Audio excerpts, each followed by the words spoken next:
मोहम्मद शबाब, आपसे जानना चाहेंगे इस फैसले को लेकर क्या कुछ कोर्ट में हुआ, क्या कुछ जानकारी है?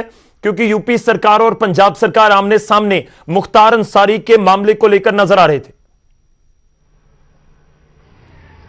बिल्कुल, देखिए मुख्तार अंसारी को लेकर के जिस तरह से ये पूरा मामला जो है वो पिछले दिनों सुर्खियों में रहा और जिस तरीके से उत्तर प्रदेश और पंजाब की सरकारें एक दूसरे के सामने रही, वो मामला बेहद दिलचस्प और बेहद पेचीदा है। लेकिन अब सुप्रीम कोर्ट ने एक बात बहुत क्लियर कट कर दी है कि मुख्तार अंसारी को 2 सप्ताह के भीतर उत्तर प्रदेश सरकार को सौंपा जाएगा, उत्तर प्रदेश की पुलिस को सौंपा जाएगा।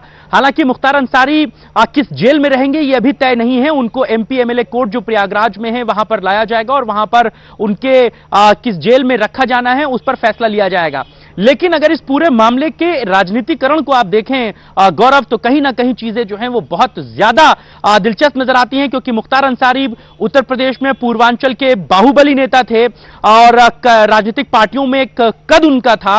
लेकिन जिस तरीके से उन पर रंगदारी के मामलों में पंजाब में गिरफ्तारी दिखाकर उनको पंजाब के रोपड़ जेल में रखा गया, उसके बाद से उत्तर प्रदेश सरकार लगातार यह प्रयास कर रही थी कि उनको पंजाब के रोपड़ जेल से उत्तर प्रदेश लाया जाए, क्योंकि उत्तर प्रदेश में उनके ऊपर कई ऐसे मुकदमे हैं जिन पर संगीन मामलों में जो है वो जांच पड़ताल होनी है, सुनवाई होनी है, जिसमें कोर्ट में उनको पेश होना है। लेकिन जिस तरीके से मुख्तार अंसारी को उत्तर प्रदेश सरकार को सौंपने में पंजाब सरकार हीला हवाली करती रही, इस बात का लगातार आरोप उत्तर प्रदेश सरकार लगाती रही कि जानबूझकर मामले को लटका रही है पंजाब सरकार और मुख्तार अंसारी को सौंपा नहीं जा रहा है। यह बड़ा संगीन मामला है और उत्तर प्रदेश सरकार को मुख्तार अंसारी को सौंपा जाना चाहिए। लेकिन पंजाब सरकार लगातार इस बात का हवाला देते रहे, जो पंजाब की रोपड़ जेल के जो जेल सुपरिटेंडेंट हैं वो लगातार मुख्तार अंसारी की तबीयत का हवाला देते रहे कि वो इस कंडीशन में नहीं है कि उनकी जेल ट्रांसफर की जाए, लिहाजा उनके बेहतर होने का इंतजार करना होगा। लेकिन शायद ये पूरा मामला अब सुप्रीम कोर्ट की तरफ से फैसला आने के बाद अब चीजें पूरी तरह क्लियर हैं कि पंजाब के रोपड़ से उन्हें उत्तर प्रदेश को सौंपा जाना पड़ेगा, मुख्तार अंसारी को उत्तर प्रदेश लाया जाएगा और 2 सप्ताह के भीतर मुख्तार अंसारी को उत्तर प्रदेश लाकर जो तमाम उनके ऊपर आपराधिक मामले हैं उन पर सुनवाई होगी, कोर्ट में उन्हें पेश किया जाएगा। तो कहीं ना कहीं मुख्तार अंसारी के लिए जो है वो अब मुश्किलें बढ़ने जा रही हैं गौरव। ये 15 दिनों का समय दिया गया मोहम्मद, अगर इसके बारे में जानकारी हो, कौन सी जेल में अब लेके जाया जाएगा और क्या रूट रहेगा, इस बारे में कोई जानकारी हो? बाय रोड लेकर जाएंगे, कैसे लेके जाएंगे? क्योंकि इलाहाबाद एमपी एमएलए जो स्पेशल कोर्ट है वहां पर मामले हैं, इसके बारे में कोई जानकारी कि आगे का प्रोसेस अब क्या रहेगा? और देखिए, चूंकि सुप्रीम कोर्ट से आज फैसला आ गया है, राज्य सरकारों को, दोनों ही राज्य सरकारों को यह फैसला सुप्रीम कोर्ट की तरफ से आज शाम को 4 बजे के बाद मेल किया जाएगा और उसके बाद राज्य सरकारें यह तय करेंगी कि कैसे मुख्तार अंसारी को छोड़ना है या फिर कैसे उन्हें उत्तर प्रदेश लेकर आना है। उन्हें हवाई मार्ग के जरिए भी पंजाब से सीधे लखनऊ लाया जा सकता है, क्योंकि बीच की दूरी बहुत ज्यादा है, समय नष्ट ना हो, वक्त का जो है वो ख्याल रखते हुए मुख्तार अंसारी को हवाई मार्ग से भी लखनऊ लाया जा सकता है, क्योंकि दोनों ही जगहों पर इंटरनेशनल एयरपोर्ट हैं, किसी भी तरीके की कोई बाधा नहीं है। और अगर उनको सड़क मार्ग के जरिए भी लाया जाता है तो भी उत्तर प्रदेश सरकार जो है वो उसके लिए पूरी तरीके से तैयारी के साथ पंजाब जाएगी और उन्हें वहां से लेकर आएगी।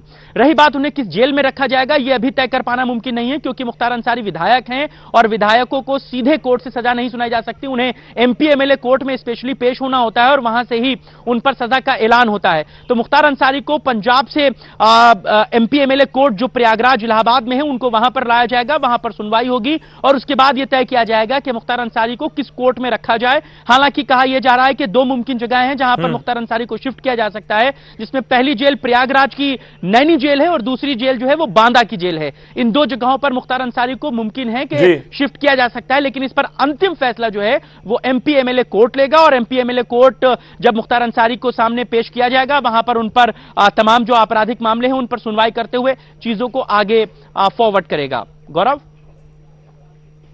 ठीक है। मैं एक और चीज जाननी चाहता हूं कि आमतौर पर जब इस तरह से कोई आरोपी हो किसी मामले में, बहुत सारे मामले होते हैं, बड़े बड़े गैंगस्टर्स होते हैं, उनको शिफ्ट करवाने के लिए अदालतों तक मामला नहीं पहुंचता, देश की सबसे बड़ी अदालत तक मामला नहीं पहुंचता और 2 सरकारें आमने सामने नहीं होती कि पंजाब वर्सेस उत्तर प्रदेश की सरकार होगी। मुख्तार अंसारी का मामला इतना बड़ा क्यों बन गया यूपी से लेकर पंजाब तक? मैं खासतौर पर यूपी के एंगल से जानना चाहता हूं कि यूपी की सरकार इस तरीके से सुप्रीम कोर्ट तक चली गई, लोग जानना चाहते होंगे कि क्यों ऐसा क्या रखा है मुख्तार अंसारी में?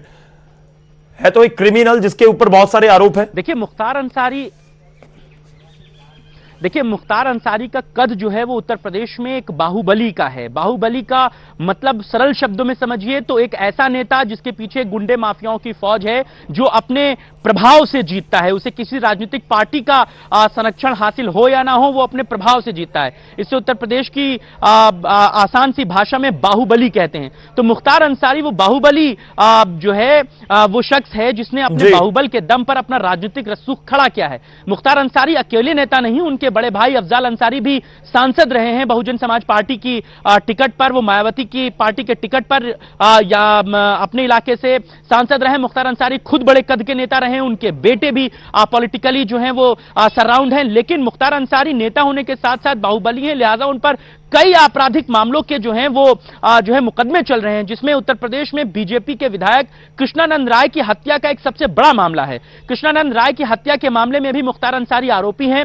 उस मामले को लेकर के भी कृष्णानंद राय की जो पत्नी है वो लगातार उत्तर प्रदेश सरकार से अपील करती रही हैं कि मुख्तार अंसारी ने उनके पति की हत्या कराई थी, लिहाजा मुख्तार अंसारी को उत्तर प्रदेश लाकर उन पर सजा का ऐलान कराया जाना चाहिए। और इसी तर्ज पर बीजेपी भी और उत्तर प्रदेश सरकार भी ये चाहती थी कि उत्तर प्रदेश जो है वो मुख्तार अंसारी को कैसे भी लाया जाए। लेकिन चूंकि आपको याद होगा, जब अचानक से मुख्तार अंसारी उत्तर प्रदेश से जो है वो पंजाब की रोपड़ जेल चले गए, जिसमें पंजाब सरकार ने यह कहा कि मुख्तार अंसारी ने उत्तर प्रदेश में रहकर पंजाब के कारोबारी से हवाला मांगा था, पैसे की डिमांड की थी, रंगदारी की डिमांड की थी। लिहाजा इन आरोपों में मुख्तार अंसारी को तत्काल प्रभाव से गिरफ्तार किया गया और बहुत नाटकीय ढंग से, ड्रामेटिकल पूरे एस्पेक्ट में उनको उत्तर प्रदेश से पंजाब लेकर जाया गया, जहां उनको रोपड़ जेल में रखा गया। ये इतनी तेजी से काम हुआ था कि उत्तर प्रदेश सरकार भी नहीं समझ पाई थी कि आखिरकार कैसे मुख्तार अंसारी इतनी तेजी के साथ विद इन डे जो है वो यूपी से पंजाब की रोपड़ जेल शिफ्ट हो गए।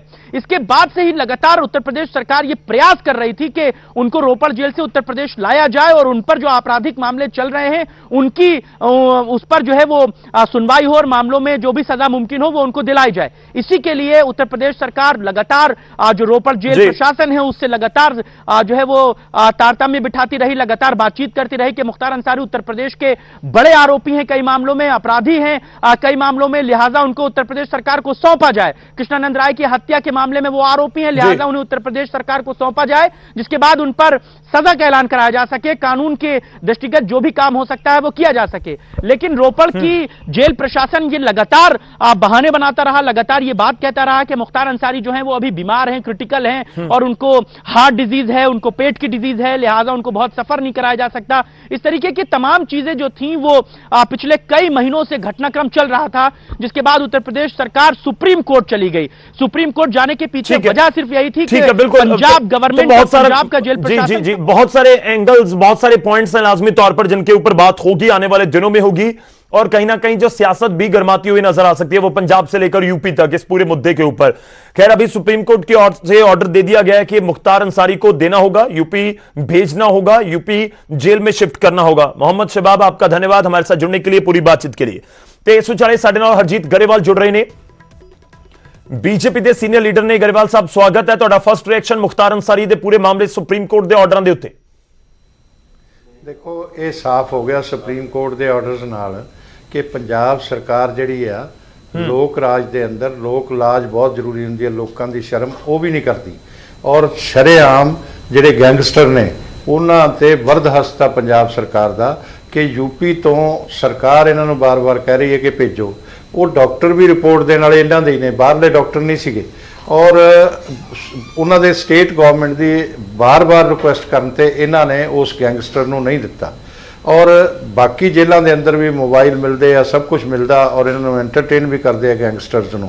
मिनिस्टर भी जाके मिलते रहे। असी पहला भी एक दो बार मैं कहा सी कि मुख्तार अंसारी नूं इस तरह का क्यों सहूलतां दित्तियां जा रही हैं, क्यों सुविधा दी जा रही है, क्यों वरद हस्ता पंजाब सरकार का। साडी ये मंग हैगी आ कि जेल मंत्री नूं इस ते रिजाइन करना चाहिए और हुण मानयोग सुप्रीम कोर्ट ने जो कहा है उसका असीं स्वागत करते हैं और सुप्रीम कोर्ट ही ये गैंगस्टरां तो पंजाब नूं बचा कांग्रेस सकदी। दे नुमाइंदे कुछ समय पहला साडे नाल जुड़े वो तर्क दे रहे सी। गरेवाल साहब वो तर्क दे रहे हैं कि देखो असीं तां एक मुलजम नूं इत्थे रखिया सी, पंजाब च वांटेड है कि नहीं है, तो फिर असीं क्यों जाण दईए कि सुप्रीम कोर्ट च असीं अपना तर्क रखिया, सुप्रीम कोर्ट ने साडे हक च फैसला नहीं दिता, ठीक है असीं मन्नांगे।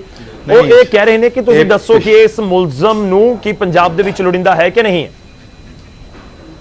नहीं नहीं, ਪੰਜਾਬ ਦੀ ਗੱਲ ਅਲੱਗ ਆ, ਜੇ ਲੋੜੀਂਦਾ ਹੈ ਫਿਰ ਮਿਲ ਜੂਗਾ, ਕਿਤੇ ਬਾਹਰ ਨਹੀਂ ਜਾ ਰਿਹਾ ਸੀ। ਉਹਦੀ ਉੱਥੇ ਵੀ ਜ਼ਰੂਰਤ ਆ ਸਰਕਾਰ ਨੂੰ, ਔਰ ਇਹਨਾਂ ਨੂੰ ਸਹੀ ਸਥਾਨ ਤੇ ਰੱਖਣਾ ਹੀ ਜ਼ਰੂਰੀ ਹੁੰਦਾ, ਕਿਉਂਕਿ ਯੂਪੀ ਇਸ ਵੇਲੇ ਯੂਪੀ ਸਰਕਾਰ ਜਿਹੜੀ ਆ ਉਹ ਇਹਨਾਂ ਲਈ ਗੈਂਗਸਟਰਸ ਲਈ ਬਹੁਤ ਸਖਤ ਆ, ਔਰ ਉਹ ਇਹਨਾਂ ਨੂੰ ਉਸ ਤਰ੍ਹਾਂ ਦੀਆਂ ਉੱਥੇ ਸਹੂਲਤਾਂ ਨਹੀਂ ਮੁਹੱਈਆ ਹੁੰਦੀਆਂ, ਇਸ ਕਰਕੇ ਇੱਥੇ ਰਹਿ ਰਹੇ ਸੀ। ਔਰ ਇਸੇ ਕਰਕੇ ਹੀ ਇਹ ਜਿਹੜੇ ਜੇਲ੍ਹ ਮੰਤਰੀ ਨੇ ਇਹਨਾਂ ਨੂੰ ਅਸਤੀਫਾ ਦੇਣਾ ਚਾਹੀਦਾ, ਰਿਜ਼ਾਈਨ ਕਰਨਾ ਚਾਹੀਦਾ, ਔਰ ਇਸ ਤੇ ਮੁੱਖ ਮੰਤਰੀ ਜੀ ਨੂੰ ਆਪਣੀ ਗੱਲ ਦੱਸਣੀ ਚਾਹੀਦੀ ਹੈ ਵੀ ਕਿਉਂ ਇਸ ਤਰ੍ਹਾਂ ਇਹਨਾਂ ਨੂੰ ਰੱਖਣ ਦੀ ਕੋਸ਼ਿਸ਼ ਕੀਤੀ ਗਈ, ਔਰ ਕਿਉਂ ਨਹੀਂ ਇਹਨਾਂ ਦੇ ਖਿਲਾਫ ਸਖਤ ਕਾਰਵਾਈ ਕੀਤੀ ਜਾਂਦੀ, ਔਰ ਜੇਲ੍ਹਾਂ ਦੇ ਅੰਦਰ ਇਹਨਾਂ ਨੂੰ ਕਿਉਂ ਸੁਵਿਧਾਵਾਂ ਮਿਲਦੀਆਂ ਨੇ, ਜੇਲ੍ਹਾਂ 'ਚੋਂ ਕਿਉਂ ਫਿਰੌਤੀਆਂ ਆਉਂਦੀਆਂ ਨੇ, ਜੇਲ੍ਹਾਂ 'ਚੋਂ ਕਿਉਂ ਕਤਲ ਦੀਆਂ ਸਾਜ਼ਿਸ਼ਾਂ ਰਚੀਆਂ ਜਾਂਦੀਆਂ ਨੇ। ਇਸ ਦਾ ਜਵਾਬ ਪੰਜਾਬ ਸਰਕਾਰ ਨੂੰ ਦੇਣਾ ਹੋਏਗਾ। ਇਹਦੇ ਨਾਲ ਸਪਸ਼ਟ ਹੋ ਗਿਆ ਕਿ ਪੰਜਾਬ ਸਰਕਾਰ ਇਹ ਮੁਜਰਮਾਂ ਨੂੰ ਇਸ ਤਰ੍ਹਾਂ ਦਾ ਬਰਦਾਸ਼ਤ ਰੱਖਦੀ ਆ, ਔਰ ਇਹ ਨਹੀਂ ਹੋਣਾ ਚਾਹੀਦਾ। ਲੋਕ ਇਹਨਾਂ ਨੂੰ ਜ਼ਰੂਰ ਸਜ਼ਾ ਦੇਣਗੇ ਪੰਜਾਬ ਸਰਕਾਰ ਨੂੰ। ਚਲੋ ਸ਼ੁਕਰੀਆ, ਧੰਨਵਾਦ ਸਾਡੇ ਨਾਲ ਜੁੜਨ ਦੇ ਲਈ ਗਰੇਵਾਲ ਸਾਹਿਬ। ਇਸ ਪੂਰੀ ਗੱਲਬਾਤ ਦੇ ਲਈ ਹਰਜੀਤ ਗਰੇਵਾਲ ਬੀਜੇਪੀ ਦੇ ਸੀਨੀਅਰ ਆਗੂ ਨੇ, ਉਹਨਾਂ ਦੇ ਵੱਲੋਂ ਕਿਹਾ ਜਾ ਰਿਹਾ ਕਿ ਪੂਰੇ ਮਾਮਲੇ ਦੇ ਵਿੱਚ ਜੋ ਕੁਝ ਹੁਣ ਤੱਕ ਕੱਢਿਆ ਤੇ ਹੁਣ ਜੇਲ੍ਹ ਮੰਤਰੀ ਨੂੰ ਇਸ ਪੂਰੇ ਮਾਮਲੇ 'ਚ ਰਿਜ਼ਾਈਨ ਕਰਨਾ ਚਾਹੀਦਾ ਹੈ, ਜਿਸ ਤਰੀਕੇ ਨਾਲ ਮੁਖਤਾਰ ਅੰਸਾਰੀ ਨੂੰ ਲੈ ਕੇ ਸੁਪਰੀਮ ਕੋਰਟ ਨੇ ਆਰਡਰ ਦਿੱਤੇ।